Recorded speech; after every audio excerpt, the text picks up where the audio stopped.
Welcome back, guys. Today, we're going to talk about having too much in your site. By this, I mean there's just way too much data in your website to the point that it has become literally bloated. As I stated in the previous video, most WordPress sites take up a lot of resources after you've started to add a ton of WordPress plugins, images, pages, posts, and other demo content. Perhaps your WordPress theme is just bloated with tons of code too. In this case, you really want to ask yourself, do I really need this? In fact, a lot of times, it's super easy to go through your WordPress site and install a bunch of plugins because it makes your site user experience really amazing. And that's great. But you really need to ask yourself, do I really need this for every single item on your site? If you really haven't thought about this, maybe you need to go back to your WordPress site, go through every single item, and perhaps delete some plugins.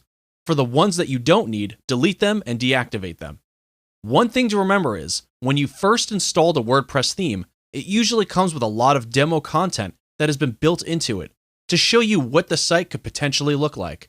That said, if you install the demo content and you just tweak it a little bit here and there, and you don't go back and delete all the demo content, then your site is going to load extremely slow. This often includes unnecessary images, posts, and pages that simply clog up your site. That is what's happening here. A lot of themes will come with tons and tons of amazing features that look amazing, and it could potentially increase your conversions, increase your sales, and all this great stuff. But at the end of the day, the more features and options there are in a theme, the more code there is. And the more code there is, the slower the site will run. Plugins are actually a huge variable that will slow down your site too, and they'll create security backdoors as well. Let me clarify on this here. WordPress itself, when you install it, is secure, but the plugins that you've installed are developed by third-party people and are not related to WordPress in any way.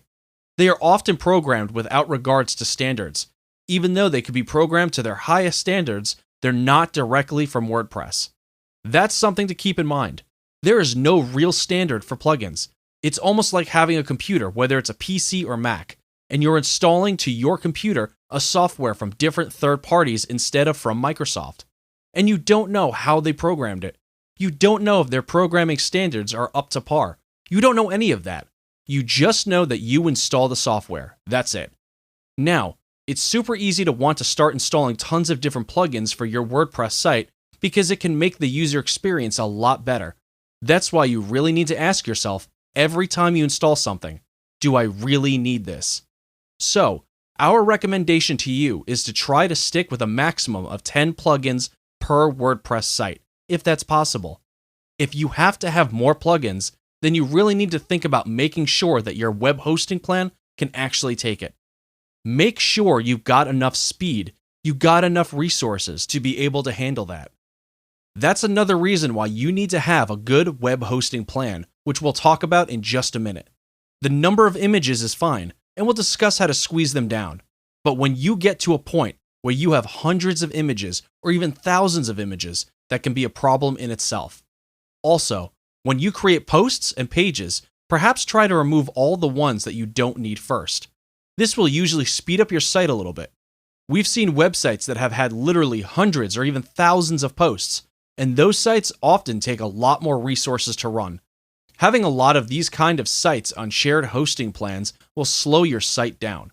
So, go ahead and do a quick cleanup of your site now and really ask yourself, do I really need this? No matter whether it is a plugin or a page or an image.